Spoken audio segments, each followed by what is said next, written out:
Угрынжыларның күскі каникулары тузында шибіргі 5 октябрдан сығары 5 ноябрға тері ГИБДД республикада балаларға қорғыз жоқшолар атық шөрім іштірше.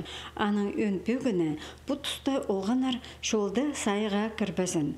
Амды машиналар үткен қайын шатқан базы шол кешен орынарды ГАИ тоғыншылары балалық баршатқан водителеріне тоқтадып сынықтап шалар.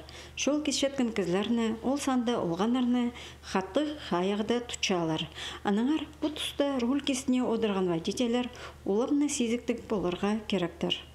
Стың чибіргі 5 октябрьдің 5 ноябрьға 4 акция ертірілші детям Хакасии безопасной дороги, чтобы водителер паларды машинды хуржох таршур бендер, чтобы палар чолды орты кискенер и палар канюкулды по времени до канюкулды сайга кірбенер.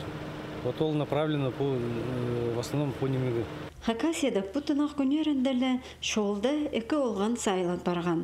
Бірсінде шолыны көрілбен орында кескен үшін машина састыры бұзған.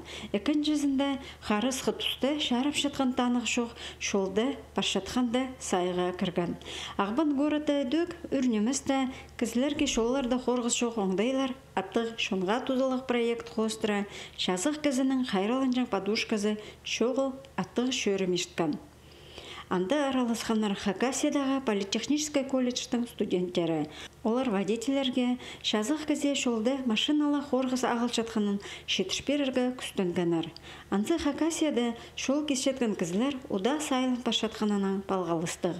Санарына алза республикада пүл шолырды прай шетон түрт кізі пештінген, түрт кізі өрен.